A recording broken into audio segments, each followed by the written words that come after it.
한 가지만 추천해주세요. 이런 질문글이 되게 많더라고. 무조건 유산균은 먹여야 된다고 생각해. 우리가 유산균하고 뭐 영양제들을 지금 만들고 있는 이제 브랜드를 운영하고 있는데 현직 이제 종사자로서 많고 많은 영양제 종류 중에 꼭 하나만 그래도 꼭 먹여야 된다. 너무 좋은 주제인 것 같아. 반려동물 커뮤니티나 카페들 보았을 때 한 가지만 추천해주세요. 이런 질문글이 되게 많더라고. 무조건 유산균은 먹여야 된다고 생각해. 왜냐면 사람도 마찬가지잖아. 면역력이 약해지면은 각종 잔병치레가 생기기 마련이야. 반려동물도 마찬가지다. 반려동물은 사실 사람보다 활동성도 적고 먹는 영양제나 이런 것도 현저히 없잖아. 그렇지. 그렇기 때문에 딱 한 가지 뽑자면 나는 면역세포가 분포되어 있는 장 건강을 지켜줄 수 있는 유산균 무조건 먹여야 된다고 생각해. 이게 장 안에 95%의 면역세포가 분포되어 있거든. 사람도 면역력 떨어지면은 계속 아프잖아. 그래서 어렸을 때부터 우리도 유산균 계속 먹었잖아. 그렇기 때문에 나는 반려동물도 유산균 꼭 먹여야 된다고 생각해. 그리고 아담이랑 타니도 유산균만큼은 계속 먹이고 있는데 아담이랑 타니는 잔병치가 진짜 없는 편이야. 또래에 비해서 아담이는 지금 10살이 넘었는데도 불구하고 병원을 간 적이 거의 손에 꼽을 것 같아. 맞아. 그래서 유산균 나도 너무 중요하다고 생각하거든? 내가 사업을 시작할 당시에 괜찮은 유산균 제품이 없었어. 그래서 나는 리브펫을 초창기에 시작할 때부터 가장 첫 번째 출시한 제품이 유산균이었어. 그만큼 유산균은 가장 중요하다고 봐. 현재 2025년 현 시점 기준으로는 우리 제품 말고도 시장에 좋은 제품들이 많이 나와 있어. 그치? 그래서 실제로 유산균을 처음 구매하거나 아니면은 유산균을 먹여볼까 고민하시는 이제 견주 묘주님들한테 좀 도움이 되는 자료를 좀 이야기를 좀 해줬으면 좋겠거든. 그래서 우리가 좋은 유산균을 고르는 방법이라든지 유산균 이야기를 한번 이어서 해보도록 하자. 좋아. 그래서 반려동물 전용 유산균주가 들어가는 게 가장 중요하거든? 근데 이제 여기서 말하는 균주는 유산균 제품이 아니고 균들도 종류가 굉장히 많아. 그래서 상세 페이지나 전성분 보면은 유산균 안에 어떤 균주가 들어갔는지 다 볼 수 있어. 근데 가장 좋은 거는 반려동물 특화 균주가 들어갔냐. 이게 가장 중요해. 그럼 소비자들은 어떻게 반려동물 전용 균주인지 구분을 할 수 있을까? 이게 보통 브랜드사에서 많이 마케팅 포인트로 쓰고 그리고 가장 중요한 제품력이기도 하거든. 그래서 상세 페이지에 거의 다 그 균주를 사용했다면 기술이 되어 있어. 그래서 상세 페이지를 확인하시면 보실 수 있어. 우리 리브펜 유산균에도 반려동물 특화 유산균주가 들어가 있기 때문에 상세 페이지에서 확인하실 수도 있고. 유산균주를 만드는 여러 제조사가 있을 거야. 유명한 제조사들은 어떤 곳이 있을까? 일단 국내에는 일동제약 그리고 한국야쿠르트 정도 있고 그리고 해외에는 다니스코 그리고 사코사 이 정도 있어. 우리는 사실 그 균주도 되게 중요하게 생각하지만 균주를 연구하고 개발하는 그 제조사의 기술력도 가장 중요하게 생각해. 그래서 우리가 그런 제조사 브랜드를 선택했던 가장 큰 기준은 얼마나 오랫동안 유산균만 개발을 했냐 이걸 많이 봤었지. 그래서 한국야쿠르트 유산균 사용했고 세계 3대 유산균 기업 사코사 유산균을 사용하고 있어.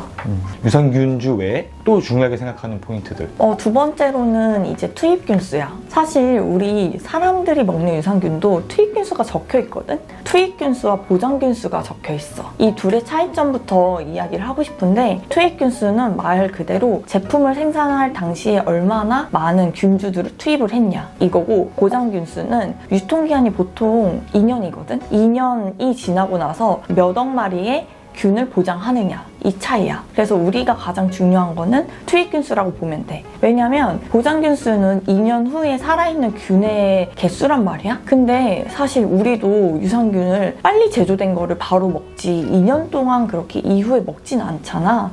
그렇기 때문에 소비자들이 느낄 가장 중요한 포인트는 투입균수라고 보면 돼. 그럼 우리 제품의 투입균수는 얼마나 돼? 우리는 이제 1,800억 마리지. 하루에 60억 마리씩 이제 섭취할 수가 있는 거고 보통 하루에 10억 마리에서 100억 마리 정도 추천을 하고 있어. 근데 이거는 아이들 키로수마다 달라. 보통 소형견에서 중형견은 10억 마리에서 50억 마리면 하루면 돼. 아 그러면 60억이면 충분한 거네 하루에. 그치. 세 번째 번째는 유통기한이야. 유산균이 뭐라고 생각해? 살아있는 균? 그치? 균이라고 말 생각하지. 그대로 해석하면 살아있는 균이잖아. 생균이야, 생균. 근데 이게 제조한 지 오래되면은 사멸할 수밖에 없어. 그래서 가장 중요한 거는 유통기한과 제조일자다 라고 보면 돼. 그래서 제조한 지 오래될수록 균수들이 계속 죽기 때문에 제조한 지 얼마 안 된 제품을 급여하실 권유드리고, 사실 우리는 유통기한 3개월 내로 관리하고 있어. 인터넷 어디서 구매하시든 3개월 내 제품을 받아보실 수 있도록 내부적으로 좀 관리를 하고 있지. 잘 관리하고 있는 것 같아, 이 부분은. 맞아. 우리 고객님들도 우리 제품뿐만 아니라 다른 제품들 급여하실 때도 유통기한과 균주, 투입균수 꼭 3가지는 확인을 하셨으면 좋겠어. 이제 유산균을 개발하고 판매를 하면서 조금 많이 신경 쓰고 있는 부분들이 있으면은 좀 더 많이 이야기해주면 좋을 것 같아요. 아무래도 반려동물들이 가장 오랫동안 먹어야 하는 제품이잖아. 그래서 나는 가장 중요하게 생각했던 게 2가지야. 첫 번째로는 기호성, 2번째로는 저알러지. 이 2개가 가장 중요하다고 생각했어. 모든 강아지나 고양이들 잘 먹을까? 아니면 어떻게 먹일까? 가장 그게 중요하잖아. 사실 아무리 좋은 제품이어도 아이들이 자기가 찾아서 안 먹으면 소용이 없어. 보호자분들도 이런 것 때문에 이제 온라인에서 사기를 좀 꺼려 하시는 부분도 있고, 기호성을 높이기 위해서 향료를 쓰는 업체도 있어. 다만 그런 부분은 사실 나는 아이들이 좋아하는 원물을 넣으면 기호성이 저절로 높아지기 때문에 원물을 주로 사용하는 편이지. 원물이라고 하면 어떤 것들이 들어가? 우리 제품들에는 뭐 참치, 치즈, 가수분해 연어, 뭐 닭고기 이런 것들이 있지. 그래서 아이들이 좋아하는 원물 그대로 넣었기 때문에 사실 아이들 몸에 안 좋고 이런 것도 전혀 없어. 실제로 어떤 냄새들이 나? 조금 쿰쿰한 냄새가 나거든? 근데 보호자분들이 이제 맡았을 때는 왜 이런 냄새가 나지? 막 이러셔. 근데 사실 그런 것들이 다 동물들이 좋아하는 냄새야. 그게 이제 가수분해 향인데, 가수분해를 하면은 좀 쿰쿰한 냄새가 나기도 해. 근데 동물들이 그렇게 냄새가 나야지 찾아 먹기도 하거든. 그래서 그런 부분은 걱정 안 하셔도 돼. 그래서 우리는 이제 원물을 사용할 때는 가수분해 원료를 많이 사용하고 있어. 가수분해는 저알러지 원료이기도 해서 알러지가 있는 반려동물 보호자분들도 안심하고 급여하실 수 있지. 강아지, 고양이 유산균을 어떻게 하면 쉽고 편하게 먹일 수 있을까? 맛있게 먹일 수 있을까? 유산균은 사실 사료와 같이 섭취하는 게 가장 좋거든. 왜냐면 사료와 유산균을 같이 섭취했을 때 유산균 흡수가 더 올라가. 그래서 흡수가 잘 되기 때문에 아무래도 더 좋은 효과를 받아보실 수 있지. 요즘에는 간식들도 유산균이 들어간 간식이라고 이렇게 많이 나오더라고. 근데 그런 것들이 이런 뭐 추어볼 타입, 트릿형 이런 것들은 고온의 공정을 거쳐가 반드시 필요하단 말이야. 근데 유산균은 말했듯이 생균이잖아. 살아있는 균이란 말이야. 그래서 생균은 그런 공정 안에서 무조건 사멸해. 그래서 간식 같은 거에 이제 유산균이 들어갔다고 해서 유산균으로서의 효능을 기대하면 안 돼. 유산균 자체의 효과를 보기 위해서는 그냥 유산균 제품을 급여하시는 걸 추천하고 있어. 우리 제품은 그래서 이제 분말 형태로 만든 거지?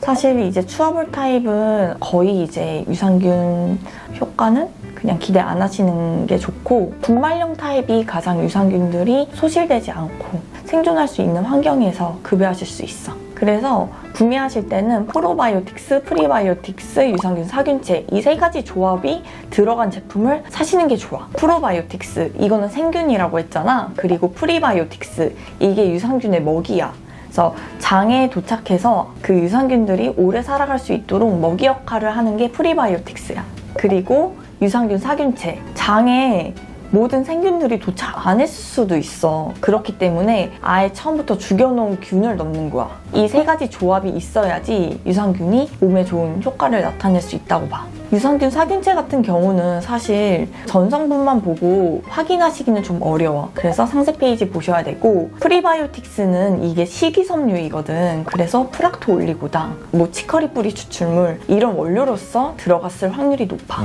그래서 전성분표를 보시되 상세 페이지도 꼼꼼히 보시면은 이런 내용들을 확인하실 수 있으실 거야. 오늘은 영양제 중에서 꼭 필요한 제품은 유산균이다 라는 이야기를 좀 해줬는데 오늘 이야기한 거는 이제 유산균이고 나는 유산균이 반려동물 일생에 가장 중요한 영양제라고 생각해. 유산균은 정말 강조해도 부족하지 않을 만큼 너무너무 중요한 영양제야. 그래서 유산균은 꼭 급여하시길 추천을 드리고 싶어. 그리고 반려동물 키우시는 분들 한번 병원 가보시면 10만 원, 20만 원 정말 우습잖아. 근데 유산균 하나가 보통 한 달에 2, 3만 원이면 구매하실 수 있거든. 그래서 나는 차라리 2, 3만 원으로 면역력도 기르고 건강하게 키우시길 추천드리고 싶어. 그러면 오늘은 여기서 마무리를 하고 다음 컨텐츠로 볼게. 안녕. 안녕.